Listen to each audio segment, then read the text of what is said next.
tiegħek. Niddikjara mulej minn fommi li din hija l-kelma qaddisa tiegħek ħajja eterna u li ħarġet minn fommok u minn qalbek. Għalhekk niddikjara llum li jien għandi dak li l-Bibja tgħid li jien għandi, jien kapaċi għal dak li l-Bibja tgħid li jien kapaċi u jien dak li l-Bibja tgħid li jien.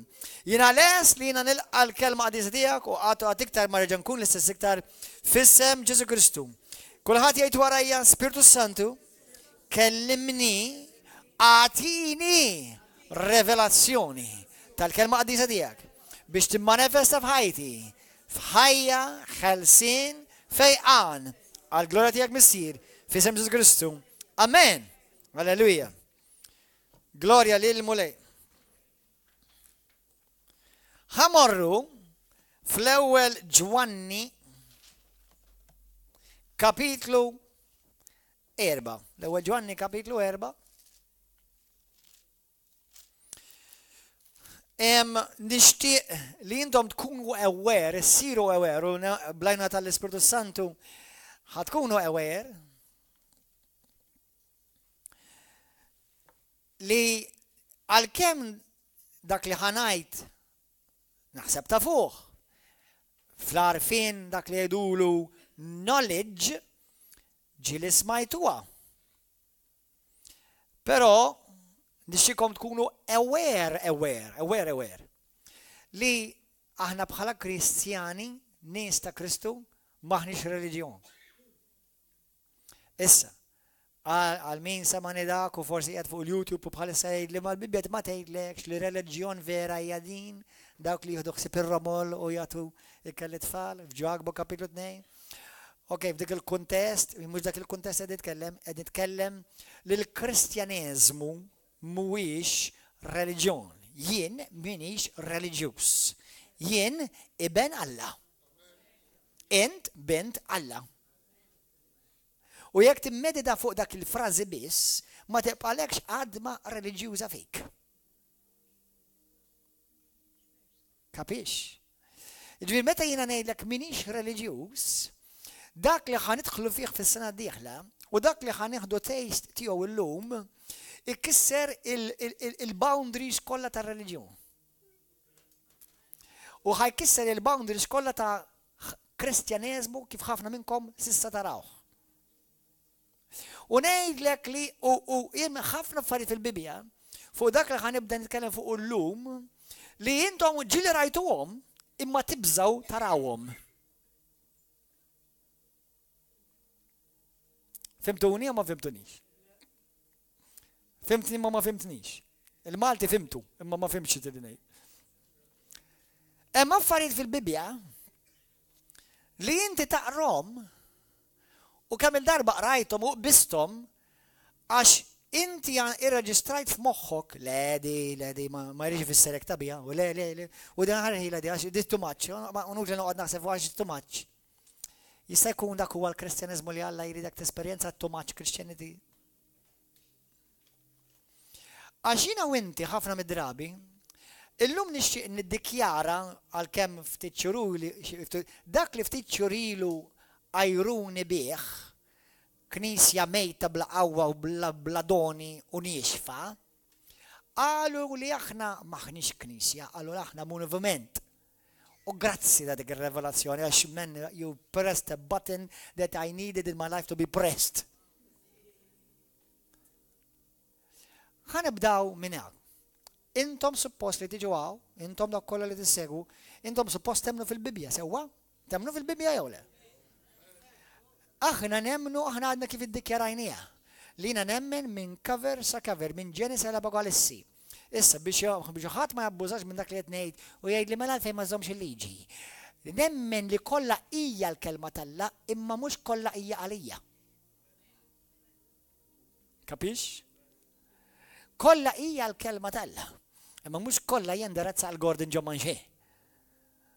Laqqas miqi meta ngħidlek Gordon John Manche, ovvjament ma tixħassib Gordon John Manche fil-Bibja, jekk issib kun falsa żgur. Sewwa, imma mhijiex kollha indirizzata għall-Knisja. Tifhmu? Mela iva nemmen li kull kelma anke dak li ħarġet mill-ħmar ta' Balam ukoll kienet il-kelma qaddisa talla ma kienx għalija. darba kien hemm wieħed qal mulej kellimni. Sewwa. U da qabatu fetaħ il-bibja għal doċ. U għada bada jgħidlu mulej nħossni disprat, xitri ramel. U dak sab fej kien hemm kide u ġuda qal u mar jitallaq.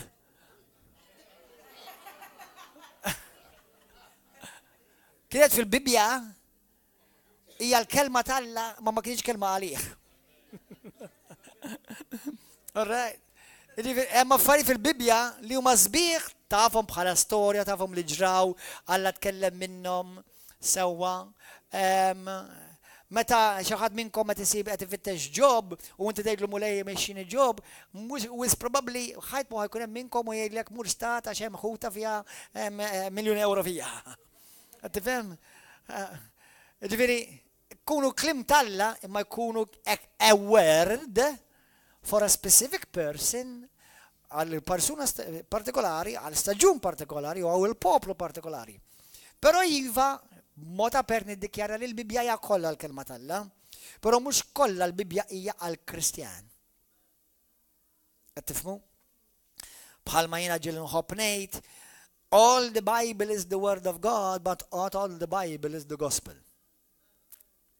Il-Bibja kollha hija l-kelma talla, mhux il-Bibja kollha hija l-Vanġelu. Kulħadd huwa mxanda mibgħud biex ixandar il-Kristu, ma mhux kulħadd huwa mibgħud biex jgħallem il-kelma.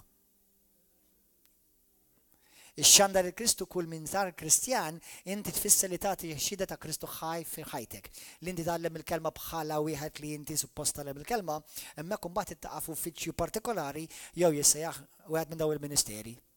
Tafu li huma llum apostlu, profeta, evangelist, teacher, pastor u hemm ministeri oħra fil-ġisem ta' Kristu li jgħidulhom l-elder u d-deacon. Imma mbagħad hemm il-ministeri tal-għajnunin. Imma speċjalment meta inti nsejjaħ biex tallima il-kelma, inti you're not just no longer just a Christian now. Now you are a teacher, you are anointed, you stand in an office. Qed tifhmu? Anyway, just naqa' ġeneral biex intikom naqa' xena. Fl-ewwel Ġonni kapitlu 4, morru hemmhekk każi saħwa, ħanaqralkom vers 17. Din semmejtilkom ħarira fl-iskrittura fuq il-messaġġi ta' qabel. Vers 17. Alla huwa mħabba u min jammar fl-imħabba jammar falla walla fih.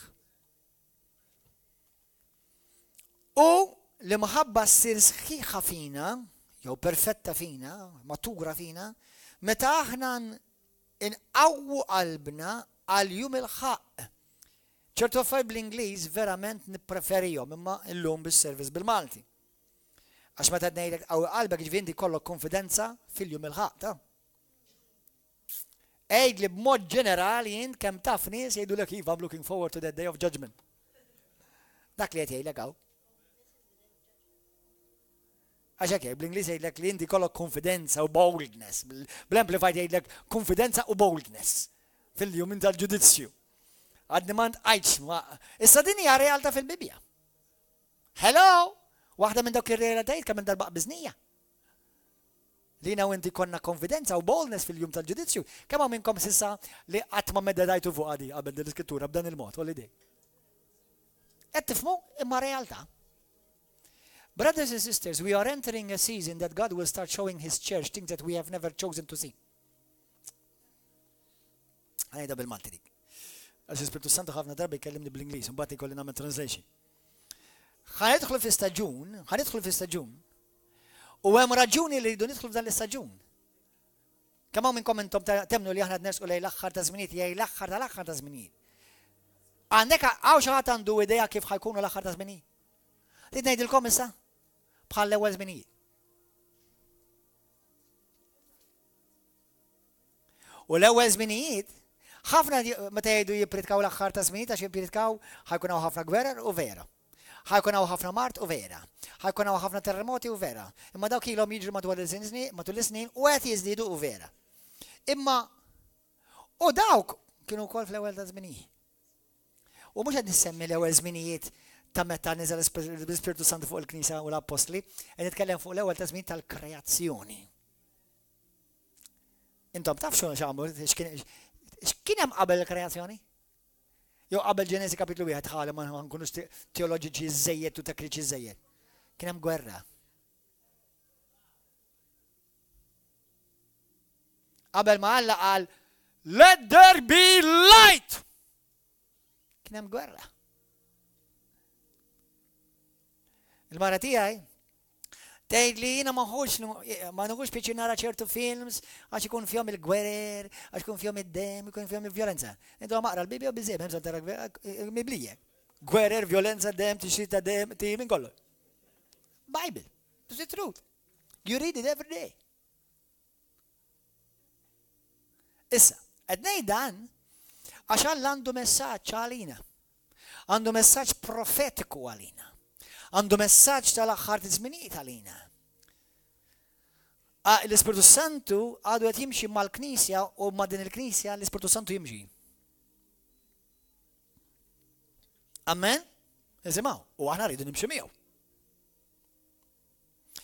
L-ewwel meta Edwin beda jitkellem fuq id-deċma u l-offerta, li bdejt ngħid ġaqal ħass fl-ispirtu tiegħi ħassejt il-mulej tiġi għandu dak kollu li għandu bżonn.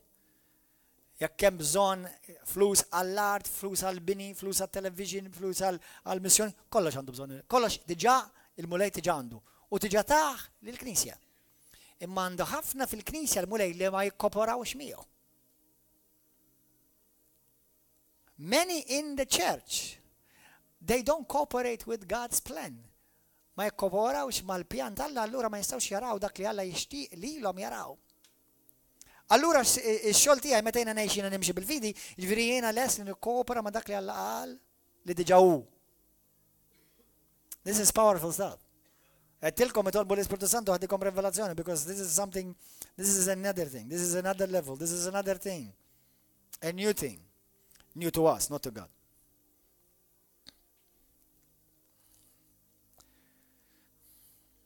Għax l-imħabba issir sħiħa fina, ma daħna nqawwu qalbna għal-jum il-ħaq. Murejdilhom ir-ruxmat evanġeliċi, għased nikkalkula ħafna li jħobbu l-Kristu fih dan il-Kattoliċiżmu. Murejdilhom l-evanġeliċi u pentekostali li aħna qalbna qawwija, li aħna teġkam aħna bold u d-dimitron. Min taħseb li? All you need to do is just read it. But you chose not to read it. That's the problem. Do you know how many things are like that in the Bible? Taf kemm affarijiet hemm fil-Bibja bħal dawn? U jekk issemmihom taf x'ibda jgħidulek inti eretiku. Hemm fil-Bibja enta taq business qed taqraħ int. Għaliex il-Knisja b'mod ġenerali ta' għażlet li taqra l-Bibja ma tarax dak u ma temmettix li dak li miktub ekku. Allura ġeneralment ħana jiġri. Jiena, ovvjament jiena nagħllem fil-Bible College Nations for Christ. Bible College jekk intom inħeġġiġkom biex tagħmlu courses għax titgħallmu. Imma li jiġri ħafna mill-Knisja qabel ma jkunu vera wlied Alla, qabel verament ma jkunu verament ta' Kristu, l-ewwel ma jsiru huma evanġeliċi. Mhux ta' Kristu. Many Christians within the evangelical churches, they're not Christians, they're just evangelicals. Because Christian already means like Christ. L-istess għal-Kattolċi. Qabel ma huma nsara xejdulek, jiftakru li ma Kattolċi.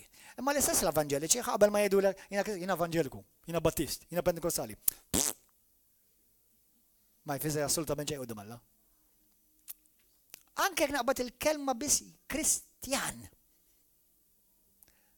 Inti stess tinduna jekk taqbad dik il-kelma biss Kristjan, int hemm affarijiet li huma fil-basic ta' Kristjan li inti għadek m'intix. Mhux għax m'intix mill-ponta di vista tal-Alla, int m'intix qed tgħixu. Int m'intix tesperjenzah. Ftakar Kristu hu minnu għax l-ewwel bħalma bdejna ngħidu l-ewwel u baxxa l-jien. Biex Alla jista' jidher totali, kompletament jimmanifesta minnu. Meta inti għandek bżonn xi ħaġa, meta jiena u inti għandna bżonn xi ħaġa, għalkemm ħafna drabi ngħidu mulej u għaliex mulej, qabel ma tgħid għaliex mulej aħjar tgħid għaliex Gordon. Ovvjament mhux intom mhux Gordon tgħidu għaliex. Inti għalix Elaine, inti għalix Grace, inti għalix Kylie, inti għalix Marlene, għalix Mariel, għalix. Alright, mela jien għadni, jien hemm xi ħaġa li l-mulej wedi li qiegħda miktuba ċara. U ħafna drabi nagħmlu hekk. Mulej għaliex mhux qed nara? Le. Għaliex Gordon m'intix tara? Għaliex Gordon m'intix esperjenza? Għax mill-punto di vista ta' Alla diġà għalek li hekk hu. Oh, I'm telling you, this is going to be another level of teaching. You see, Kristjaneżmu veru huwa revelazzjoni, mhux informazzjoni. Imma għalhekk qed ngħidlek, illum ħa nagħmel dikjarazzjoni, jiena ma rridx inkun evanġeliku, ma jinteressanix, jistgħu jirreġettawni l-evanġeliġi kollha. Ma rridx inkun evanġeliku. Hemm knejjes mejta u bħalma jgħidu bl-Ingliż they're deader than a doornail and they're called evangelicals. Hemm ħut pentakostali. Issa jien mhux qed ngħidlek mhux qed niġġudika lilhom, jien qed niġġudika lili. Jien niġġudika lili. Jien Alla qatt ma qalli kun evanġeliku, kun kattoliku, kun battist, kun pentakostali, Alla qalli kun bħali. Anzi, senna. Sorry, le, ċabċub, wara di ċabċub. Int bħali. Ma għalekx kun bħali, għalek int bħali.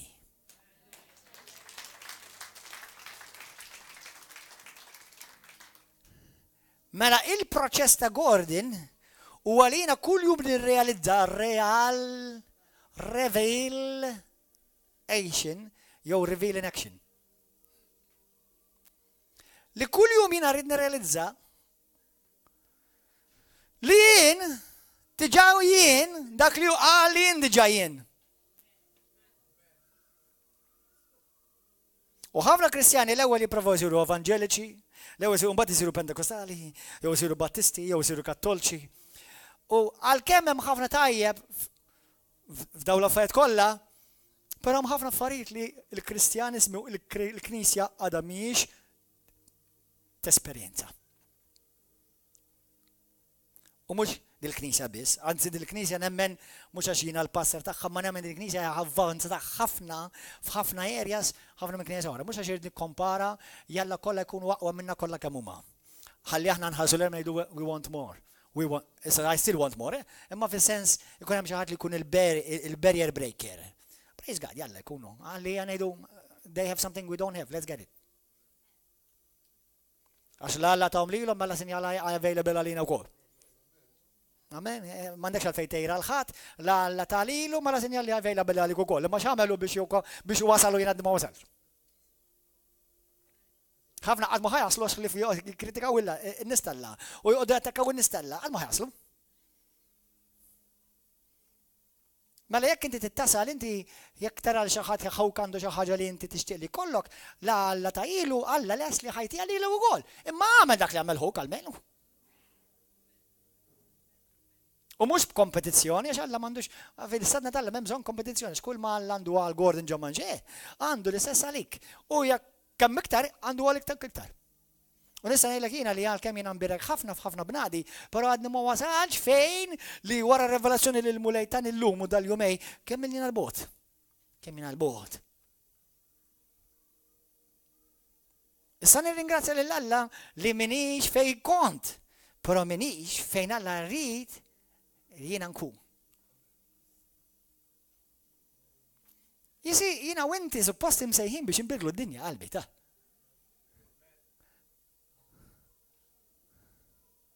Mela ta' evangelic il-barra, Catholic barra, Protestant barra, Orthodox barra, tagħhom kollha delitihom.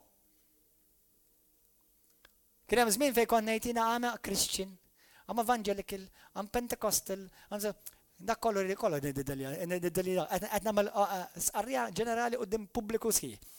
Ma rrid inkun l-ebda wieħed minnhom. Jien Alla lili sejjaħli ibnu u sejjaħli qal diġà mill-bidu qal jien bħalu.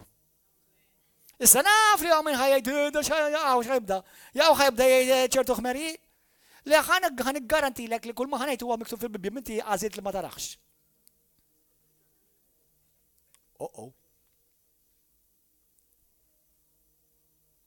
Allura l-lum, minħabba li fejn il-mulej rid joħodna, ħanejnek li jek titarax, ħanorjulek, pero jgħatem miktub. Kemm minnkom titu taraw? Vera? L-iskrittura tajt, isimgħuni. Ismawni, mhux l-iskrittura tajt, hemm proverbju jgħidlek għalkemm huwa pjuttost prinċipju skritturali. Tgħidlek you cannot discover new horizons until first you lose sight of the shore. L-għadu tal-Kristjan huwa jien drajt hekk. Għax jien dejjem hekk kont. Għax aħna dejjem hekk konna nagħmlu.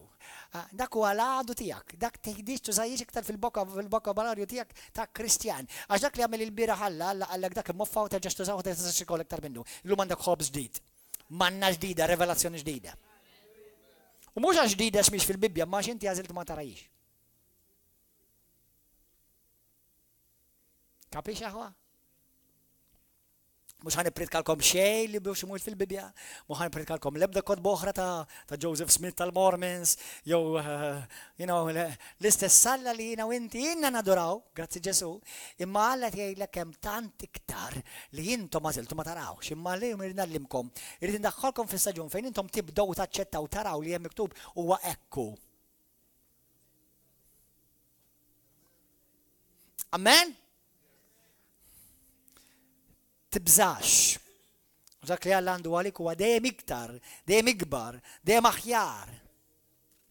Amen? Thank you, Holy God. L-ewwel Ġwanni kapitlu 4 vers 17. U l-imħabba ssir sħiħa fina meta aħna nqawwu qalbna għal jum il-ħaq. Għas-saħan sitra f'din id-dinja aħna sirna bħalu. You missed it. Some of you missed it already. Because you chose not to see it. You see, you've been trained not to see what the Bible really says. It's a curse from the devil.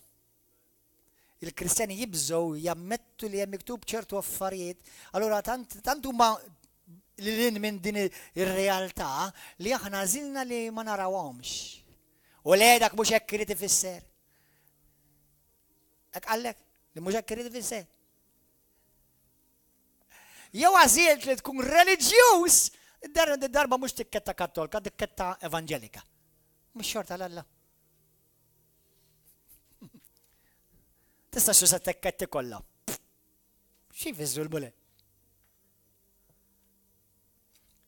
Ġwanni 4 vers 17. Li tajt. U l-imħabba ssir sħiħa fina.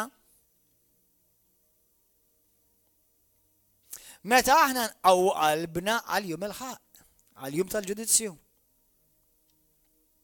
Għal-jum meta jiena u inti rridu niġu quddiem it-tron tal-Alla.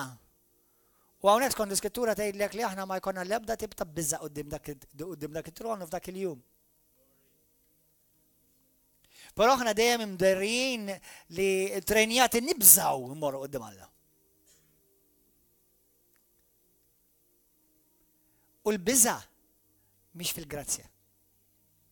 Il-biża' tiġi mill-kundanna, mill-liġi, u l-Bibja tgħidlek jibża' min dak li għadu lill-Alla ma għarfux. Ara dawk li ma għarfux Alla, dak għandhom ma ġiex jibżgħu.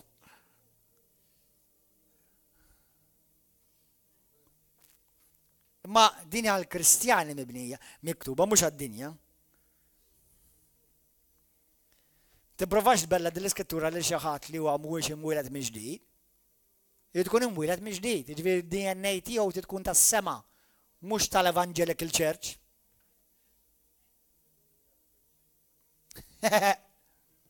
Hello? Amen? Mela, l-imħabba ssir sħiħa fina, matura fina, perfetta fina, meta aħna nqawwu qalbna għal-jum il-ħaq. Ħanilkom xi ħaġa oħra, taf li inti iktar ibes miegħek inti nfsek milli Alla huwa miegħek? Taf li int imħallef ħafna iktar jibes miegħek innifsek milli Alla miegħek, qed ngħidlek għall-Kristjan, mhux għad-dinja, għad-dinja Alla huwa l-għadu tagħhom. Bibja tgħidlek min għadu ma rafx il-Kristu jew min irreġetta l-Kristu, il-Bibja tgħidlek il-korla tal-Alla tiġa qiegħda fuq, mhux ħadd tkun tiġa qiegħda fuq. Imma jiena m'għandix il-korla tal-Alla fuq. Jekk inti ta' Kristu m'għandekx il-kollha tal-Alla fuq.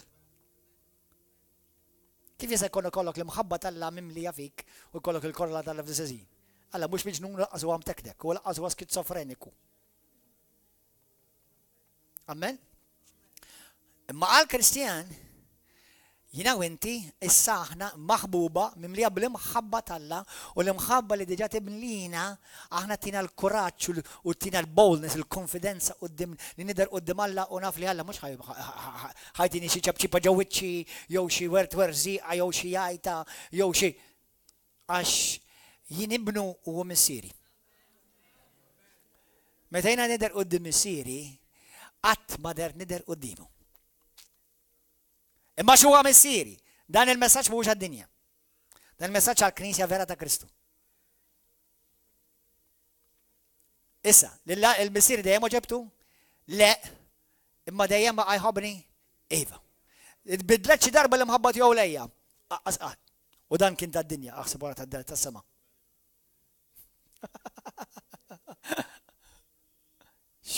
Qed ngħidilkom, by the way, this is not Gordon's message. This is not something I read in a book. I read it in the book. But I chose to cooperate with the Holy Spirit and I said, Lord, I want to see what the Bible really says. U għet bulej jina rrit nara dak il-verament il-Bibja tgħid. Għax ħafna minna minn ma nindunaw nibdew nikkritikaw evangelikalizmu, jew kattoliċiżmu, jew pentekostalizmu. U hija tispiċċa reliġjon oħra. Jista' jkun hemm it-tajjeb fiha, imma mhux l-aħjar li Alla għandu għalik. Qed tifhmuha? U mingħajr ma nindunaw, number one ma tistax tara l-art imwieda. Number two, ħaġa, inti stess qed tillimita dak li Alla diġà għalwa tiegħek. Nibħal l-art imwieda, Alla ma qalhomx ħantikom l-art, għallhom l-art ġajja tiegħek mur aħtafa. U meta għalhom ma nistgħux naħtfu għalhom għalkom biex intom tiġġieldu tagħmlu da kollu, jien għattilkom morru warawa għax diga tagħkom. U provaw jakkwestaw dak li kien diġà tagħhom, u għax ipprovaw jakkwestaw dak li kien diġà tagħhom ma ħaduhx. Għalhekk bil-fidi ta' kwesta dak li Alla diġà wedek li huwa tiegħek. Għalhekk iridu nagħmlu transfer kbira fuq sewa biex nibdaw naraw dak li l-Bibja verament tajt. Minflok dak li qal il-pastor, anke jekk ngħidulek jien, ovvjament inċekkja mal-Bibja. Check your Bible. I don't mind if you check me with the Bible, as long as with the Bible. Imma ħan iċċallenġjakom, I'm going to show you things in the Bible that are going to make you nervous the moment I'm going to challenge you to see it. But I assure you it will be for your benefit. Nassigurakom li tkun għal benefit tiegħek. Għax jiena u inti għalkemm grazzi Ġesu salvati mwilda mill-ġdid, isimna diġà miktub fil-Ktib tal-Ħajja, aħna nsejħu lit Alla. Dak huwa barkiet. Taqbad minnhom għamel ġurnata għandek 7 ijiem, qabad kull waħda minnhom imeda waħda minnhom biss, waħda mhux 10 jew 3, waħda biss fil-ġimgħa, waħda kull ġimgħa, jew kellha waħda kull jum. Waħda. L-affarijiet li ħanaraw fil-jiem li ġejjin, tgħid illa dan il-Vanġellu li jiena suppost nemmen. U dejjem kien hemm. Qed norikom skrittura waħda biss. Kemm minnkom qatt ma rajtuha dik l-iskrittura kif qed taraw llum? Kemm minnkom din l-iskrittura qatt ma rajtuha qabel? Kunu onesti, kif qed tara llum? Hello. How come? Għaliex ma rajniex? Kemm darba rajnija? Kif ma rajniex? Għax irid ikun l-Ispirtu Santu li jarfek affarijiet tas-saltna, is-sigriti li huma moħbija, mhux minn dawk li huma ta' Kristu, imma moħbija għal dawk li huma ta' Kristu. Imma ħadd ma jfittex id-deb billi joqgħod bil-qiegħda, iċiċċi bil-qiegħda fuq is-sit jew is-sofan. Id-deb ifittxu min imur, isibu min ifittxu, fittex. U meta tfittix nibqalbek kollha, issibni. Kapisha huwa? Kemm minnkom ħadd iddeċiedu li l-passat mhux ħajlimitak biex tara l-futur tiegħek? Amen. Għaddi ma prikaj ċej minn noti di. ħankompli. ħanġa. Lissa skrittura. U l-imħabba s-sir sħiħa fina meta aħna nqawwu qalbna għal-jum il-ħaq. Għassa ħansidra f'din id-dinja. Aħna sirna bħal apostlu. Aħna sirna bħal pastor. Aħna sirna bħalu, bħal Kristu. Stenna ftit. Kif inu Kristu?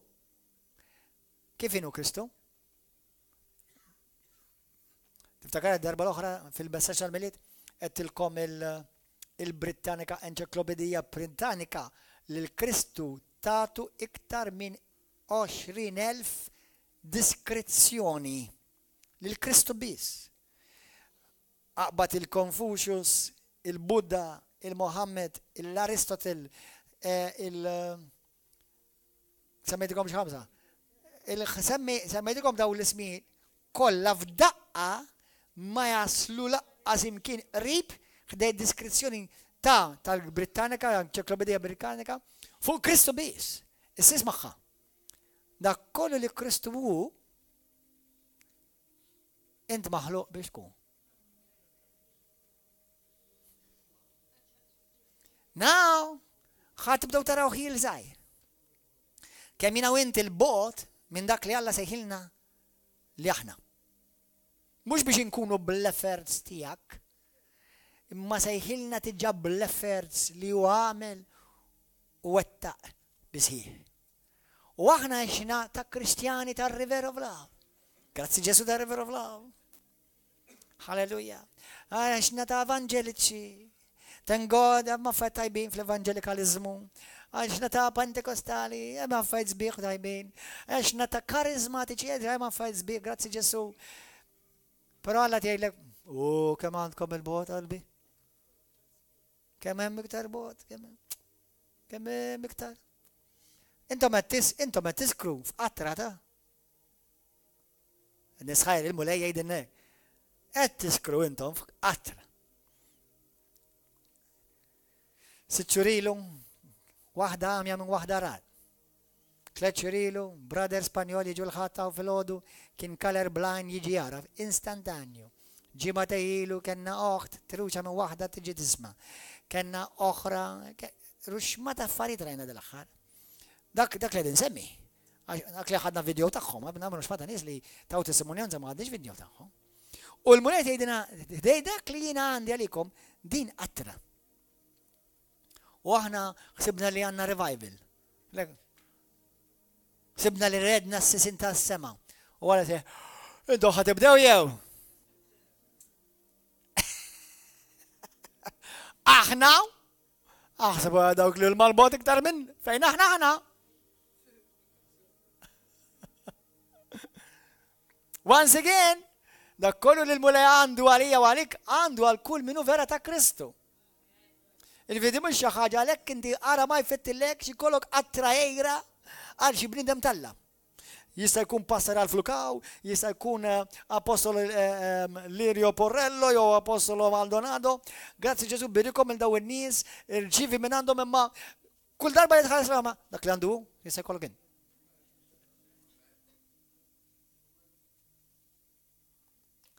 U ma jistax għax ma temmenix. Għax l-ola dnu fis-saltna u għad-dubju. L-ikbar dnu fis-saltna u għad-dubju. Mux il-pornografija, l-adulteru u l-gideb u s-ser. L-ola dnu u għad-dubju. Tantu għek, t-nejdilkom xaħġa? Ma t-faltija il-bira kondet nisimaw preaching fuq il-prezenza talla. U kull darba nisma xi ħaġa jwaqfuni jagħtu li mistaqsija. U minn lat nibda narhom iwesaħa saqsili mistaqsijiet nisma' preaching. Eżewwa, u minn lat waqqafa, ovvjament dejjem waqqafa, għax nieħu pjaċir nikkomunika xi saqsuni. Sewwa ħalli jkunu jafu. U saqsewni xi mistoqsija teoloġika fuq il-preżenza talla u tiftakar mistoqsija bej. Saqsewni xi tlieta, għax kont ma saqsewni affarijiet li għanqluli ma nafx hekk qatt diġralkom ġrajtu titkellmu ma' xi ħadd u waqt li titkellem tiġik revelazzjoni lilek. Pereżempju jiena hawnhekk għandi pritka. Għadda ma missej ġej minna di.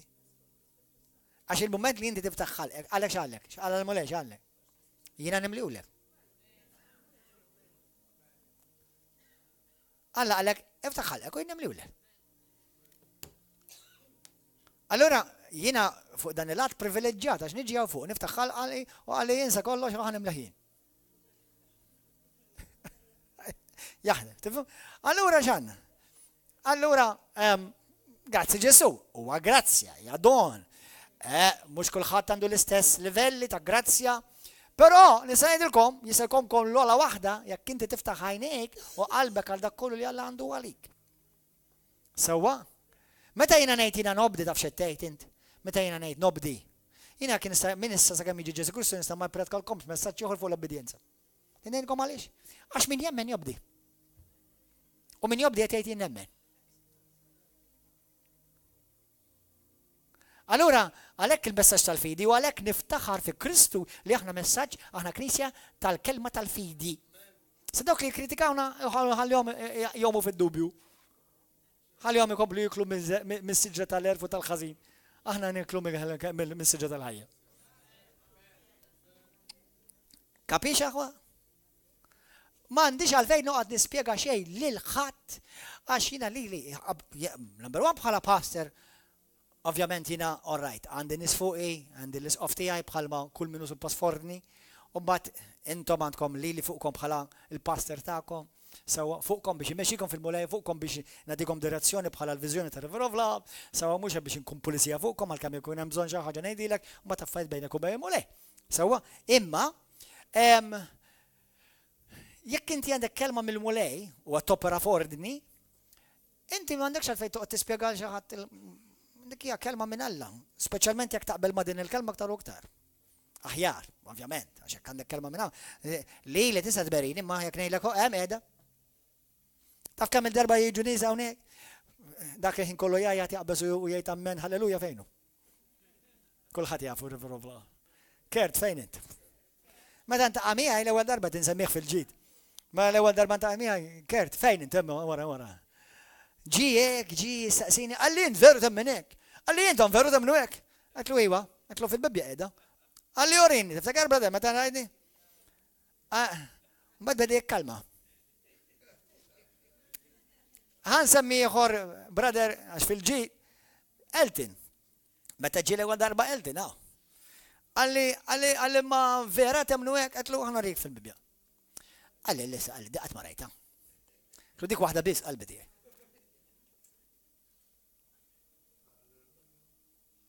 Issa intom qegħdinaw, kuntenti nispera kollha kemm inkom li qegħdinaw, u hemm ħafna affarijiet li għadkom qatt ma rajtu, imma tridu tarawhom. Good, that's what we're gonna go in the new year. To a new level, new revelation, new manna. Hallelujah. Amen. Amen. U ħana jitkellma mill-ispirtu tal-mulej il-mulej u marx natija, imma ħantija, ħankun obbedjenti. Ma tistax inti tgħidina nirċiv il-messaġġ imma mbagħad tirreġetta l-messaġġier, ta' ma tistax. I'm sorry to tell you, fis-salna tal dik ma taħdimx. Ma tistax tgħidina I love the message, but I despise the messenger. It does not work that way in the kingdom. I 100% guarantee that to you. Because every blessing is always connected to a messenger. Meta Alla jrid ibirkek, jibatlek persuna. Meta x-xitan jrid ikisrek, jibatlek persuna. Il-messaġġier ma nadorax, imma nonoraħ u nirrispettaħ. Meta jiena nisma' kelma tajba, ma npoġġi l-ħadd fuq dik fis-sens fil-pedestal li issa sar Alla tiegħi le, far from it, imma nirrispettaħ, nonoraħ, nirringrazzja l-Alla għalih u ħalli wara kollox insiex li batuli l-Missir. Dak huwa don għall-Knisja mill-Missir. Mela to despise the gift is to despise the sender of the gift. Do you understand? U kull don ġenwin fil-saltna talla u għamibawt minn Alla biex jibirek il-Knisja. U meta jina I despise a man of God or a woman of God. Inti tgħid, imma jina nuħu l-messaġġ daqshekk, jew nkella jina ġest nżomm il-kelma u daqshekk jina tgħidlix pastors, preachers. Kemm ma taf xejn għall-bidija? Kemm ma dak ma qbad xejn fis-saltna. Xejn.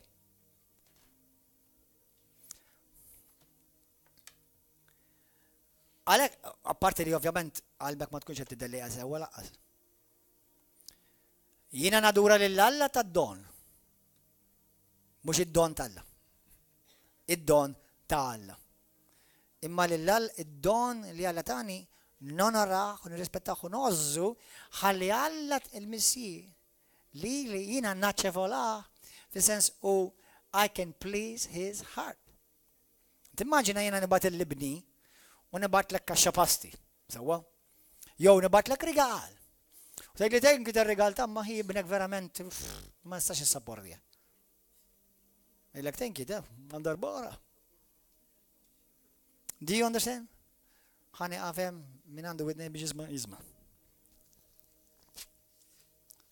L-ewwel Ġwanni kapitlu 4 vers 17, għadna vers 1.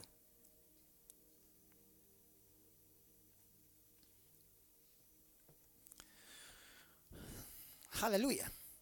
Sa ħana qraħilkom bl-Ingliż, importa? Għaw xaħat hawnhekk ma jifhimx bl-Ingliż? Għaw xaħat ma jifhimx bl-Ingliż? Ħana qraħilkom bil-mod bżax ħalli xorta ħanfhimilkom bil-Malti. Għax l-istess ħaġa ma bl-Amplified.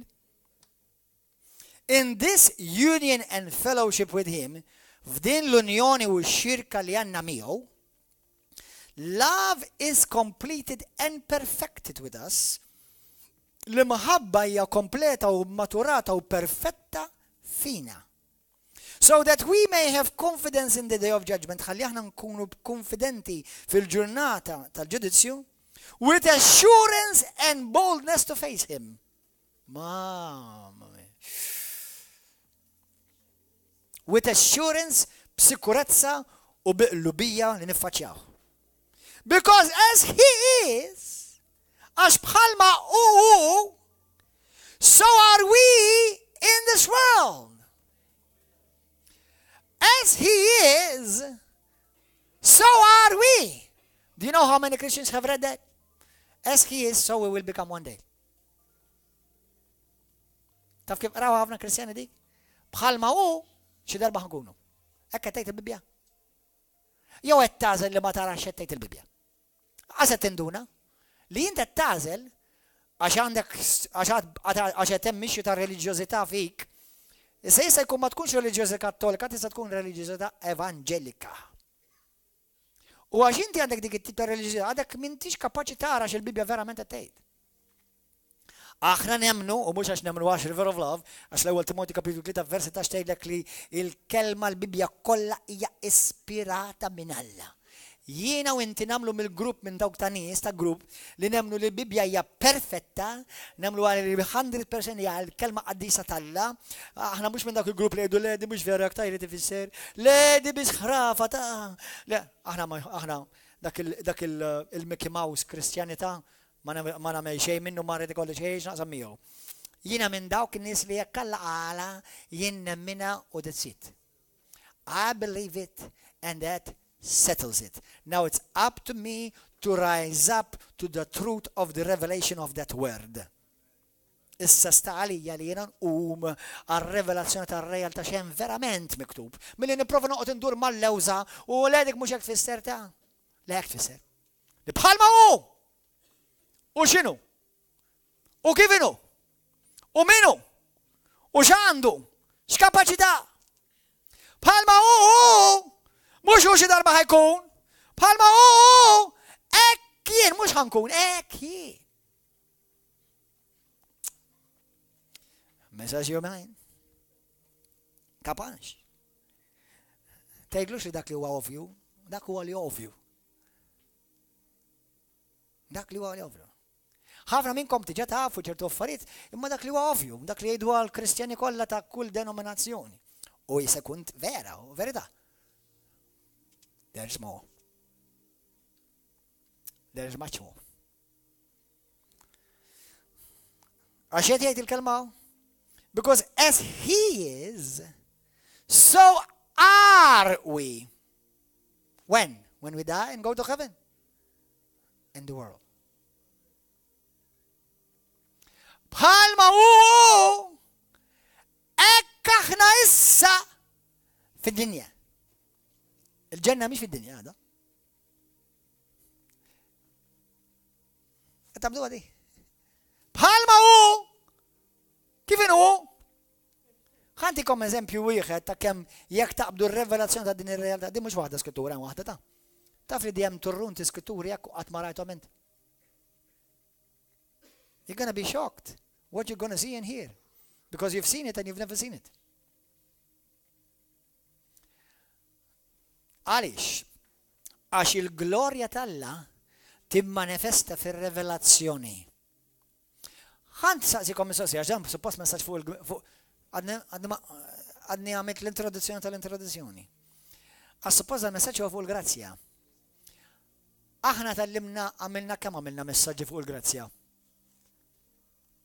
Għamilna 10, 12. Fuq il-grazzja biss, fuq il-grazzja biss. Nafu, revelat Ġwanni 1 vers 14. Li meta rajna li l-Kristu rajna l-grazzja. Meta rajt il-Kristu rajt l-Alla. Issa Ġessu, ħana zilkom għandikom daqxej preview zaħira. Ġessu ġi biex dak li ġi mitluf, kien mitluf, jirrestawraħ kollu kif kien fil-biddu. Mela jekk inti tkun taf verament the utmost of what grace really is supposed to do, you and I should look at Eden. Eden. Jekk inti tara verament il-grazzja ta' Kristu, l-iskop l-ola. Għal dawk li intom immissajtu l-messaġġu tal-grazzja, ħanfakkarkom da' ġej, il-grazzja tal-lat tfisser qawwa, daw kollha mskitturi għalihom. Morru jisimgħu il-messaġġu tal-grazzja. Hija l-qawwa tal-la. Hija s-saħħa tal-la. Hija l-ħnina tal-la, di kollu l-grazzja. Din hija l-tjubija tal-la. Din hija l-ħnina tal-la. Di kollha tfisser il-grazzja. Fil-pakkett meta ngħidu irċevejt il-grazzja inti u irċevejda kollu. Li inti preferut minn Alla. Li inti midluk bil-preżenza tal-la. Li inti għandek l-istess abilità ta' Alla. U kollha huma soprannaturali. Taf semmejt lekaw? Eden. As was in the beginning, so it shall be in the end. Bħalma kien fil-bidu. Hekk jerġa' jkun fl-aħħar. Tabdu xi ħaġa? Ftakar fl-iskitturi ħana medgom duru hemm. Romani kapitlu 5 vers 14 minn vers 14 jibdew. Sa 17. Romani kapitlu 6 vers 4. L-ewwel Korintin kapitlu 15 vers 40 sa 48. Fejn titkellem li Ġessu ġi biex jirreversja x'għamel l-ewwel Adam, għalhekk jissejjaħ it-tieni Adam. Mela biex inti tkun taf xi tfisser il-grazzja verament globali li Kristu u li Kristu ġab, titħares lejn kif kienet il-bidu. Jekk taqbad di revelazzjoni ma tibqalekx qattra legalizmu f'ġismek. Għax il-liġi ġiet ħafna wara. Ma kien hemmx liġi qalbi dak iż-żmien. Kien hemm Alla u l-bniedem mawfur fuq xbija tiegħu. U l-bniedem ma ħassu bl-ebda mod inqas minnu. I just right now squashed a bunch of religious cows. Imma Alla qala. Alla qala jew mhux Alla qala.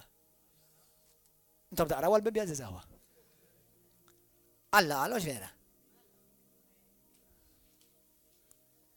Kemm il-darba smajna affarijiet għal Alla imma nħalluha tgħaddi għax it's too good to be true. But it's true and it is too good. But it's what Jesus paid for you and me.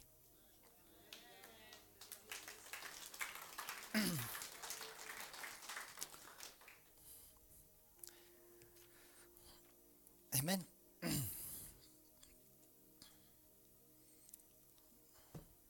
بس نطالبه.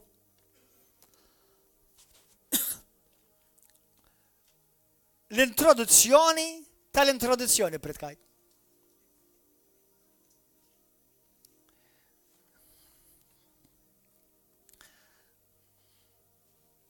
Praise and worship team, would you please come? Għajna jdu talba flimkien. Naħseb hawnhekk illum kulħadd Kristjan, kull minnaw qed nara ħadd ġdid partikolari, però jista' jkun li hawn min jibda bidu ġdid u bħal medna fil-bidu iqaf ħares lejn il-passat.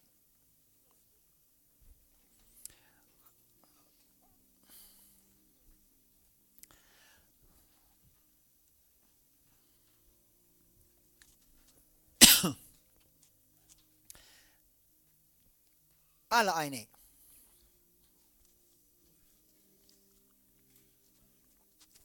Għala għajnej.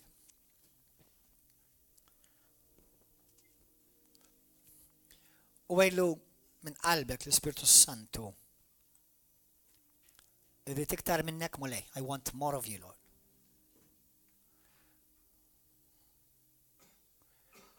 Mux ju l-mulej stess għal itlobni u jina natik.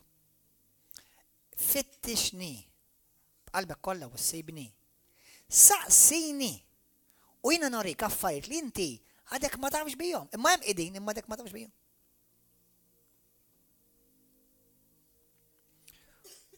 U nħossni fl-ispirtu tiegħi li dan huwa l-istaġun li l-mulej irid iġib il-Knisja kollha mhux River of Love biss, il-Knisja kollha tad-dinja.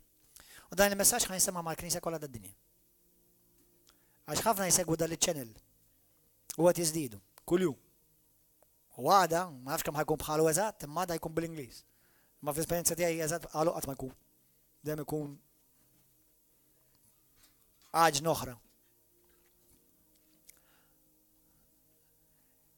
Kemm lest li tħalli l-orizzonti tal-passat warajk. Kemm lest li tħalli verament il-mulej jurik affarijiet li inti l-ewwel ħaġa li jista' jkun moħħok għamel jgħid, oh my God, that's too much.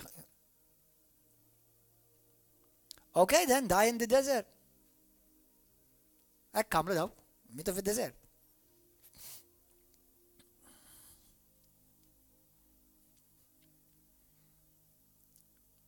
Il-mulej għandu ħafna għalik u għali jaħwa. Il-kelma ħafna mhix biżejjed. Ħafna fil-kwantità u ħafna fil-kwalità. L-Ispiritu Santu li qed ifakkarni f'kelma li l-mulej qalli bħallum. Fis-sena ġdida li l-mulej ħajdaħħalna fiha ovvjament ġdida għalina fil-kalendarju. ħajkun hemm relazzjonijiet fil-ħajja tiegħek li inti ma tistax tibqa' fihom għax mhumiex lesti li jidħlu fl-art li mweda. Huma komdi fil-kamp fid-deżert.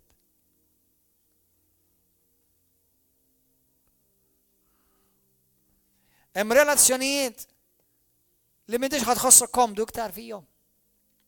Mhux qed nitkellem għal min hu miżewweġ, qed nitkellem relazzjonijiet ta' xogħol, relazzjonijiet ta' ħbieb, jista' jkun relazzjonijiet fil-Knisja stess, mhux tobodu lil xulxin, dak qatt. Imma li ir-revelazzjoni ma tkunx istess. Però tfittxux mejda oħra minn fejn tieklu jekk inti parti mir-River of Love. Għar-raġuni li jiena u inti qegħdin vina ta' kristjaneżmu li jmur oltre mill-kristjaneżmu status quo.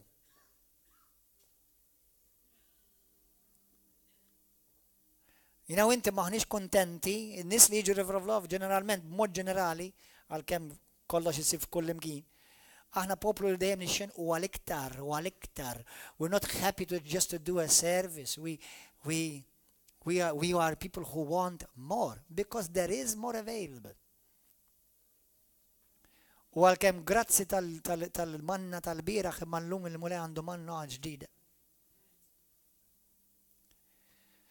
Għalhekk nitolbu biex jien inkun kapaċi nara u nirċievi u nesperjenzi dak li l-mulej għandu għalija. Amen aħwa? Il-lejla għaw minnkom kont miġġuħ, għaw xaħat il-lejla kont miġġuħ, ma stajx laqqas tpoġġi bil-qeda sew. L-uġieħ sparixxa minn ġo ġismek, minnu dak il-persuna. Grazzi Ġesu. Għaw ieħor li kellek uġieħ ma' xewka ta' darek, l-uġieħ sparixxa, minnu dik il-persuna. Minnu dik il-persuna li kellek uġieħ f'darek telaq kompletament. Inti brother, kellek uġieħ f'darek u telaq komplet kollu. Ħanilkom aħwa, li qed jiġri, ħanilkom x'ħajġri, ħanilkom x'jiġri. Li qed jiġri għadi li l-mulet jippreparana għall-glorja tiegħu.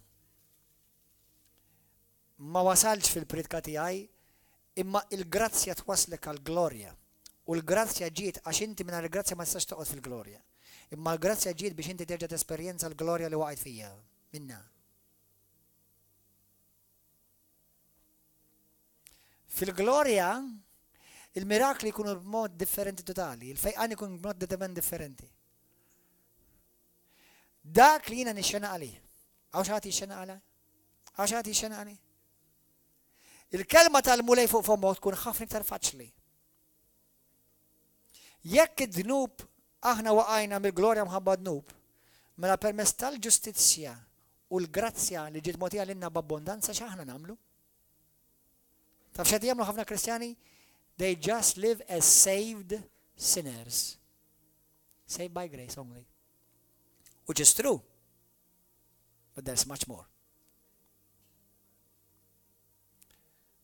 Aħna ma għanix bil-glorja biex aħna ġast neġu bħala midinbin bil-kem namluwa, nistragiljaw minn dnupan liħor, nistragiljaw minn ċekka liħor, nistragiljaw minn relazzjoni għall-oħra. Dak mux, il-grazzja mux għalli. Il-grazzja tkopri għadik, ma tkun ħafna tmur altra, ħafna oltra minnek. Il-grazzja biex tirrestawrak lura li il-glorja li inti waqt minna. Grazzja persuna. Kristu, Ġesu. Tifmuħa? ħafna minnkom intom stess ma tafux minn intkom. Imma l-messaġġi li l-Ispiritu Santu ħajati din il-Knisja ħajtikom il-grazzja li diġà qiegħda fikom biex intom tkunu dik il-poplu li Alla sejjaħ biex tkunu. Għax inaw inti għandna pajjiż inbidlu. Għandna Mediterran x'inbidlu. Għandna Ewropa x'inbidlu. Bil-grazzja d'Alla. Amen. Misse għaddis, grazzi tal-Ispiritu Santu, grazzi tal-revelazzjoni. Mulej inti għattorina ftit illum. Tajtna daqxej taste ta' dak li għandek għal-knisja tijak, għal-poplu tijak, speċjalment dawk li xenqu għalik u li ma jridawx jibqgħu waħlin ma l-status quo ta' ekkont naf, ekkont imdorri. Ġesu Kristu inti ħaj, inti l-ħobs tana ta' kuljum frisk, il-revelazzjoni ħajja ġdida ta' kuljum mana li ġeja mis-sema li tiġi moti għalina kuljum ġdida. Għalek Spiritu Santu, grazzi li inti tejna li inti Ġesu battilna l-Ispiritu Santu biex jgħinna narfu l-verità kollha, mhux il-verità evanġelika, il-verità pentakostali, kattolika, il-verità tas-saltna ta' minu Alla u minn aħna fi Kristu. Il-bosta ħafna iktar minn qatt qabel mulej. U għalhekk inti tirċivi l-glorja u turċivi ferħ mulej għax inti għal dan batt l-ibnek. Grazzi mulej għadis tar-revelazzjoni. Grazzi Ġesu. Xaħat għandek u ġieħ hawnhekk. X'għad għandek u ġieħ madwar l-adma ta' wiċċek? Min għandu dak xi uġieħ madwar l-adma ta' wiċċu? Min dak il-persuna għandek uġieħ madwar l-adma ta' wiċċek? Min inti? Dik il-persuna, u l-idejk. Għaw xaħat li għandek uġieħ tisħiċ u l-idejk. Għad nara xaħat u l-idej.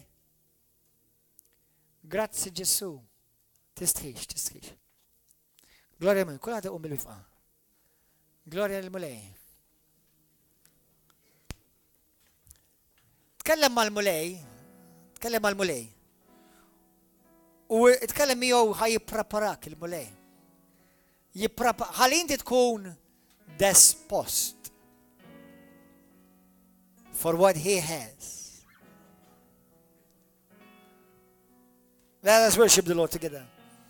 Jekk inti lejla tixtieq għall-ewwel darba ta' ħajtek il-Kristu, jekk inti ġdid, tixtieq tagħti ħajtek il-Kristu l-ewwel darba li jdejk, aw xi ħadd illum għall-ewwel darba xi tagħti ħajtu lill-mulej.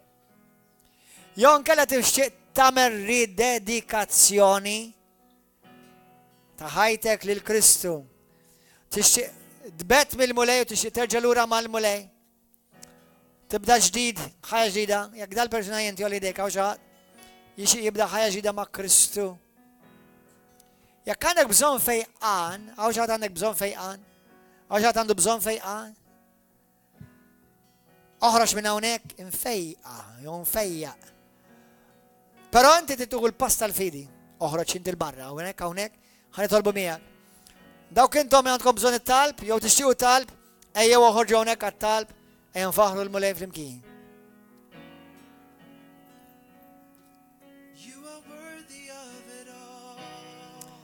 Yes, Lord. You are worthy of it all. Hallelujah. For from you are all things, and to you are all things. Jekk għandek bżonn it-talb oħroġ stess, oħorġu hawnhekk għat-talb. You are worthy of it all. Yeah. You are worthy of it all. For from you are all things, and to you are all things. You deserve the glory. You are worthy of it all. Oh, Rababasana Mandaria so. You are worthy. Hallelujah. For from you are all things, and to you are all things. You deserve the glory.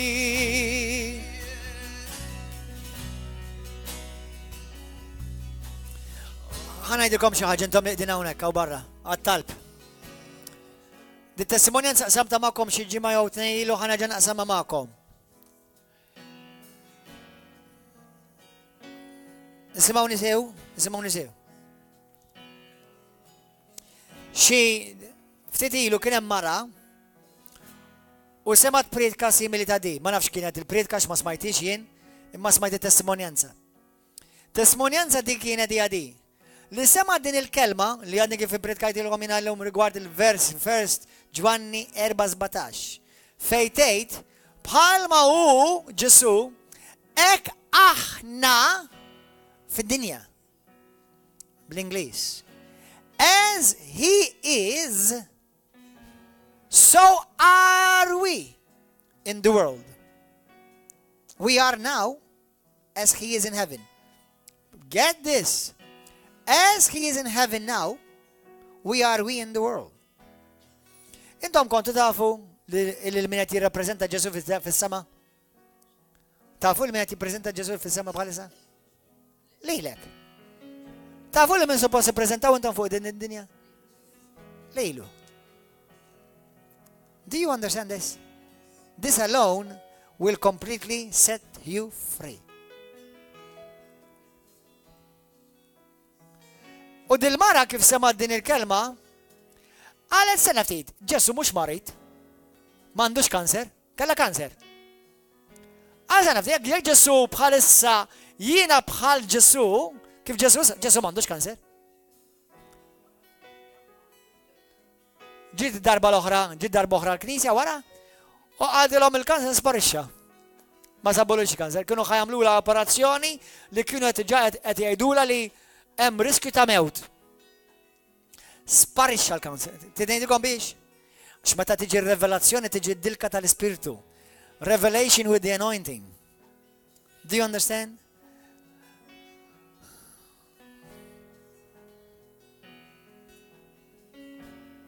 Issa, bħalma Kristu hu, ek int bħalissa.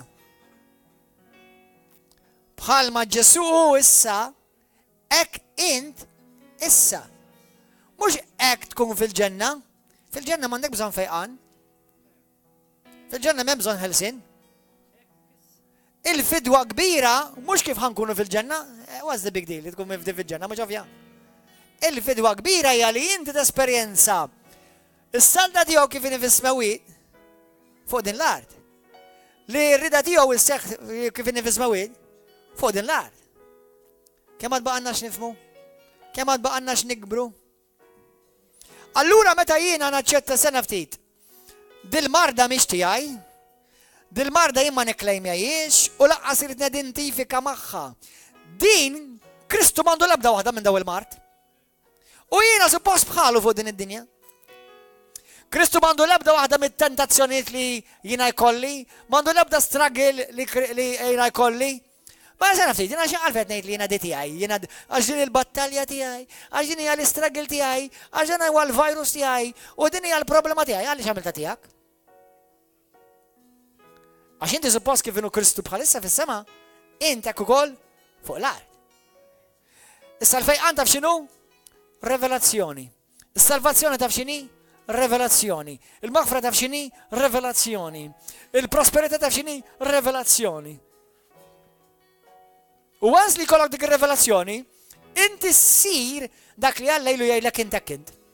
Imbierek, infejjaq, b'saħħtek, halleluja ma jonqsok xej, imbierek b'kull barka fi Kristu Ġesu.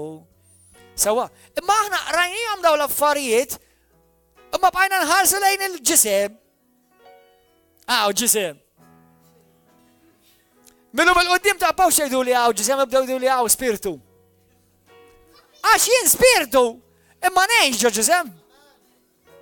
Imma aħna ngħidu ġisem. Naf li ħadd minnkom ma tgħidu li hekk. Imma tnuża xi ħaġa li aħna familjari magħha. Għaliex għax aħna iktar konxi tal-ġisem. U Pawlus jgħid fl-ewwel Korintin kapitlu 5-6. Aħna ma narfux iktar lil ħaddieħor fil-ġisem, ma narfux iktar lil xuxin fil-ġisem, ma narfux iktar lil Kristu fil-ġisem, issa narfu kif? Fl-ispirtu. Mela jien fl-ispirtu u l-ispirtu jikkontrolla u jiddomina l-ġisem inti fejqa. L-ġieħ m'għadux parti minn ħajtek. Il-mart m'għadux parti minnek. Il-biża m'għadux tiegħek. Imma xi dan jgħidlek imminti marit imminti għandek l-ġieħ. Għalix, tgħidli ma jien qed nħossu? Għalix, għax għadek f'dik l-erja u l-mulej xorta jħobbok u xorta ħani miegħek, ma f'dik l-erja għad m'għandekx dik ir-rivelazzjoni. Tifhmuha? Allura, inti nfejjaq. Raġel infejjaq ma jużax krozzi. Imma titkompli tużhom. Tibża, mela ma intix imxi fil-vidi. Sena ftit, qed jgħid li d-dar ma jużajiex. Mela għalfejn tużaw? Ġifieri d-dar timxi bil-fidi u l-Knisja timxi bil-biża. Stop it in Jesus' name. Illum ġejtu għal-mara tiegħek. Iva, ma int ukoll, għallu int ħadeb waħħal mal-krozzi. Ir-raġuni int se tgħidha tibża. Inti se tgħidli id-dar nimxi mingħajr krozzi. Inti timxi bħal Kristu mhux bħali. Tajjeb, prosit. Inti taf li m'għandek bżonn dak gitar. Taf li m'għandek bżonn iktar dak. Kristu għandu krozzi. Mela x'inti tagħmel da? Dak mhux parti minn ħajdek.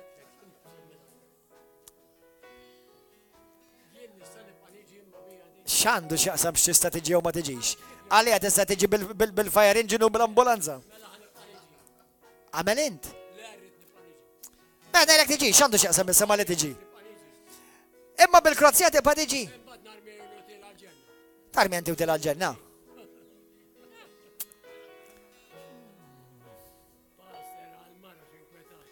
X'għandha l-mara? Qed tinkwita lill-mara int? Qed tinkwita lill-mara? Mhux illum. Kemm ilek? Imma issa insa l-passat, għax inkella ħanibqgħu waħli mal-passat. Amen. Ħanitolbu għalija, x'jisimha? Karmelin, ejn nitolbu aħwa għal-Karmelin. Mulej qaddis, nitolbuk għal-Karmelin għal-mara ta' Manuel mulej. Mulej, il-marda li jattakkisa, tuħta nifs, mulej nieħdu awtorita fuq għassa stess fissem Ġesu Kristu, u nikmandaw dak li tuħta nifs, nikmandaw il-mart, nikmandaw kull oppressjoni ta' demonju kontra saħħita, nikmandaw biex titlaq fissem Ġesu Kristu ta' Nazaret. Mulej bil-fidi kif nmissil dan ir-raġel, mulej bħala proxy, nmissu l-Karmelin biex permess tal-qawa tiegħek hija mfejqa fissem Ġesu Kristu, grazzi li hija m'għandux iktar bżonn krozzi mulej għax huwa mfejqa permezz tal-ġriedi tiegħek Ġesu. Għax bħalma int fis-sema mulej, hekk huwa issa f'din id-dinja fissem Ġesu Kristu. Halleluja. Ringrazzja l-Alla. Grazzi mulej u l-mulej jagħti grazzi lill-mara tiegħek li taħfer. Li taħfer, il-mulej tiegħek grazzi li taħfer.